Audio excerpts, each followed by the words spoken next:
No animals were ever slaughtered within its precincts.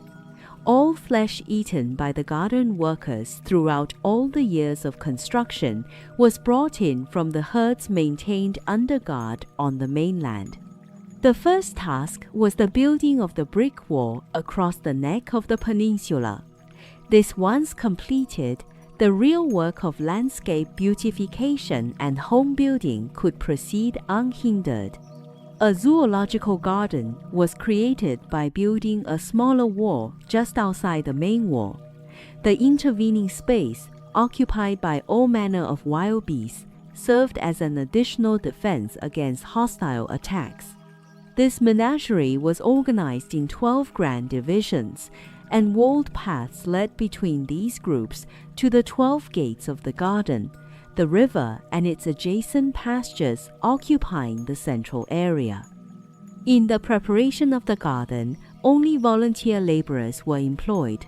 No hirelings were ever used. They cultivated the garden and tended their herds for support. Contributions of food were also received from nearby believers. And this great enterprise was carried through to completion in spite of the difficulties attendant upon the confused status of the world during these troublous times. But it was a cause for great disappointment when Van, not knowing how soon the expected son and daughter might come, suggested that the younger generation also be trained in the work of carrying on the enterprise in case their arrival should be delayed. This seemed like an admission of lack of faith on Van's part and made considerable trouble, caused many desertions. But Van went forward with his plan of preparedness, meantime filling the places of the deserters with younger volunteers. 5. The Garden Home. At the center of the Edenic Peninsula was the exquisite stone temple of the Universal Father, the sacred shrine of the garden. To the north, the administrative headquarters was established. To the south were built the homes for the workers and their families. To the west was provided the allotment of ground for the proposed schools of the educational system of the expected son, while in the east of Eden were built the domiciles intended for the promised son and his immediate offspring. The architectural plans for Eden provided homes and abundant land for 1 million human beings. At the time of Adam's arrival, though the garden was only 1/4 finished, it had thousands of miles of irrigation ditches and more than 12,000 miles of paved paths and roads. There were a trifle over 5,000 brick buildings in the various sectors, and the trees and plants were almost beyond number. 7 was the largest number of houses composing any one cluster in the park. And though the structures of the garden were simple, they were most artistic. The roads and paths were well built, and the landscaping was exquisite. The sanitary arrangements of the garden were far in advance of anything that had been attempted theretofore on Urantia. The drinking water of Eden was kept wholesome by the strict observance of the sanitary regulations designed to conserve its purity. During these early times, much trouble came about from neglect of these rules, but Van gradually impressed upon his associates the importance of allowing nothing to fall into the water supply of the garden. Before the later establishment of a sewage disposal system, the Edenites practiced the scrupulous burial of all waste or decomposing material. Amadon's inspectors made their rounds each day in search for possible causes of sickness. Urantians did not again awaken to the importance of the prevention of human diseases until the later times of the 19th and 20th centuries. Before the disruption of the Adamic regime, a covered brick conduit disposal system had been constructed which ran beneath the walls and emptied into the River of Eden almost a mile beyond the outer or lesser wall of the garden. By the time of Adam's arrival, most of the plants of that section of the world were growing in Eden. Already had many of the fruits, cereals, and nuts been greatly improved. Many modern vegetables and cereals were first cultivated here, but scores of varieties of food plants were subsequently lost to the world. About 5% of the garden was under high artificial cultivation, 15% partially cultivated, the remainder being left in a more or less natural state pending the arrival of Adam, it being thought best to finish the park in accordance with his ideas.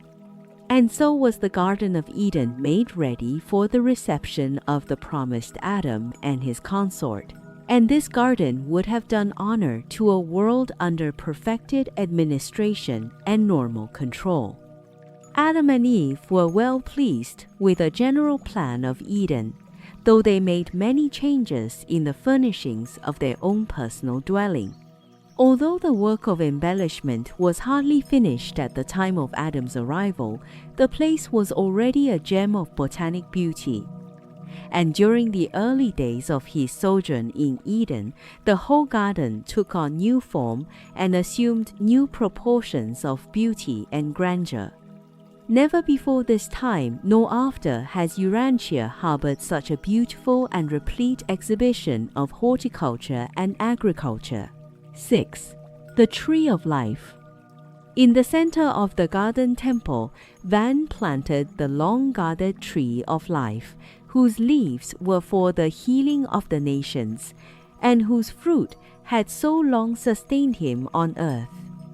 Van well knew that Adam and Eve would also be dependent on this gift of Edentia for their life maintenance after they once appeared on Urantia in material form. The material suns on the system capitals do not require the Tree of Life for sustenance. Only in the planetary repersonalization are they dependent on this adjunct to physical immortality. The tree of the knowledge of good and evil may be a figure of speech, a symbolic designation covering a multitude of human experiences, but the tree of life was not a myth. It was real, and for a long time was present on Urantia.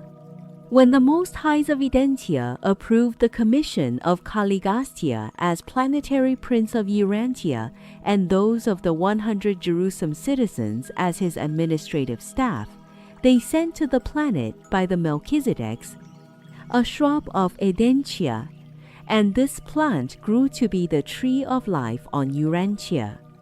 This form of non-intelligent life is native to the constellation headquarters spheres, being also found on the headquarters worlds of the local and super-universes, as well as on the Havona spheres, but not on the system capitals. This superplant stored up certain space energies which were antidotal to the age-producing elements of animal existence.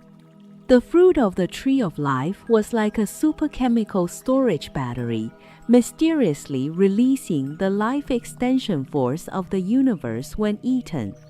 This form of sustenance was wholly useless to the ordinary evolutionary beings on Urantia, but specifically it was serviceable to the 100 materialized members of Caligastia's staff and to the 100 modified Andanites who had contributed of their life plasm to the prince's staff and who, in return, were made possessors of that complement of life which made it possible for them to utilize the fruit of the Tree of Life for an indefinite extension of their otherwise mortal existence.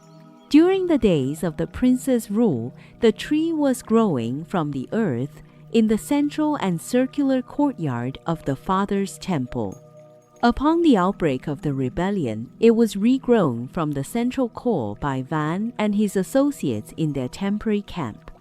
This Edentia shrub was subsequently taken to their highland retreat, where it served both Van and Amadon for more than 150,000 years. When Van and his associates made ready the garden for Adam and Eve, they transplanted the Adentia tree to the Garden of Eden, where, once again, it grew in a central, circular courtyard of another temple to the Father, and Adam and Eve periodically partook of its fruit for the maintenance of their dual form of physical life.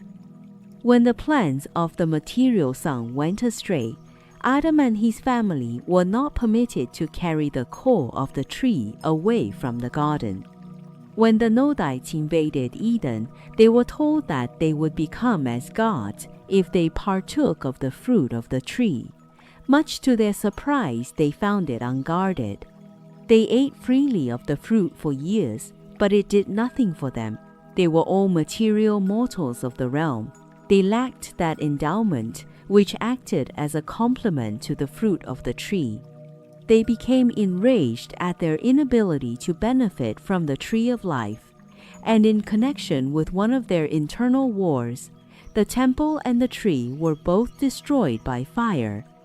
Only the stone wall stood until the garden was subsequently submerged. This was the second temple of the Father to perish. And now must all flesh on Urantia take the natural course of life and death.